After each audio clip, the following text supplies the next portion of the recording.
बिस्मिल्लाहिर्रहमानिर्रहीम। अस्सलाम वालेकुम। मैं हूं आपका दोस्त होम्योपैथिक डॉक्टर मोहम्मद अमीन भट्टी। आज मैं आपसे मकद की खारश के बारे में बात करूंगा। अगर आप मेरे चैनल पर नए हैं तो सब दोस्तों को मैं वेलकम खुशामदीद कहता हूं। आप मेरे चैनल को सब्सक्राइब कीजिए और बेल आइकॉन का बटन भी प्रेस कर दीजिए ताकि मेरी हर वीडियो आपको नोटिफिकेशन के साथ मिलती रहे। मकद की खारिश से मुराद पखाने वाली जगह पर खारिश या इसके इर्द गिर्द खारिश। ये बालग अफराद में तकरीबन 1 से 5% मुतासर होते हैं। मर्द औरतों से ज़्यादा मुतासर होते हैं, यानी 4 गुना मर्दों में ये मर्ज ज़्यादा है।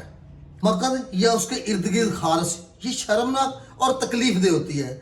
इसकी अलामात में मैदे का इन्फेक्शन, बवासीर, पाइल्स, असहाल शामिल हैं। जिल्द की सोजश जिसे डर्मोटाइटिस भी कहा जाता है और ये इस वजह से होती है। एलर्जी, पेट के कीड़े, कांच का निकलना, अमराज जिगर और जल्दी अमराज शामिल हैं। अलामात में मकद के गिर्द शदीद खारिश होती है। मकद में जलन और सोजन होती है। मकद छिल जाती है। पखाने के बाद मकद के क्रैक की वजह से शदीद दर्द होता है और जलन होती है। मकद पर गर्मी यानी बैठना दुश्वार हो जाता है। इसकी जिल्द को 3 मरलों में रखा गया है। मरला 1 जिल्द सुरख और सोजन वाली। मरला 2 मरीज की सफ़ेद जिल्द पर लाइनें क्रैक्स पड़ जाएं। मरला नंबर 3 यानी कटाव और अर्शरेशन यानी जख्म बन जाएं। अगर आपको ऐसी अलामत मौजूद हैं, यानी मकद में शदीद खारिश रहने लगी है, दर्द होती है, जलन होती है, तो आप होम्योपैथिक अद्वियात इस्तेमाल कीजिए। होम्योपैथिक की कुदरती अद्वियात आपको मुकम्मल शिफा देती हैं।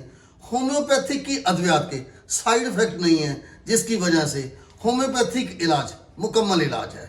अगर पखाने गुजरने वाली जगह पर शदीद खारिश हो, जलन हो, पखाना कसरत से गुजरने की ज़रूरत महसूस हो और वजूहात में ज़्यादा सुरख मिर्च, मसाला जात का, गोश्त का और शराब की कसरत शामिल हो, तो आप होम्योपैथिक की दवाई नेक्सोवोमिका इस्तेमाल कीजिए। नेक्सोवोमिका को 30 ताकत में 5-5 कतरे दिन में 3 बार लीजिए। इंशाल्लाह 2 से 3 दिनों में आपकी मकद की खारिश मुकम्मल तौर पर आराम हो जाएगी। अगर मकद पर दरारें बन जाएं, पखाना गुजरने के बाद शदीद दर्द और जलन हो, पखाने पर ठंडा पानी लगाने से आराम महसूस हो, तो आप होम्योपैथिक की दवाई रेटिनिया इस्तेमाल कीजिए। रेटिनिया मकद के दर्द में भी बेहद मुफीद है और मकद की खारिश में भी बेहद मुफीद है। इसको 30 ताकत में 5-5 कतरे दिन में 3 बार लीजिए और थोड़े से पानी में डाल के। अगर मकद पर खारिश आंतों के कीड़ों की वजह से हो, जो बच्चों में अक्सर इस बीमारी में मुब्तला हो जाते हैं, मकद पर खारिश होती है, मकद पर जलन होती है, बच्चे रोते रहते हैं, तो आप उन्हें साइना दीजिए। साइना को 30 ताकत में 2-2 कतरे बच्चों में दिन में 3 बार दीजिए और बड़े अफराद 5-5 कतरे दिन में 3 बार लें। पेट के कीड़ों को भी मुकम्मल ख़त्म करती है।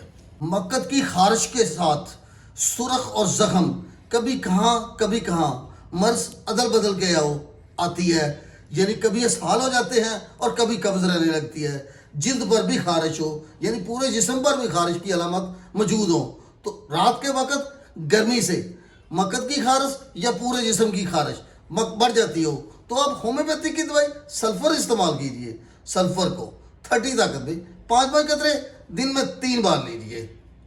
अगर आपको मेरी ये वीडियो अच्छी लगे तो प्लीज़ लाइक कर दीजिए। खुश रहिए, शाद रहिए, आबाद रहिए और हमेशा मुस्कुराते रहिए।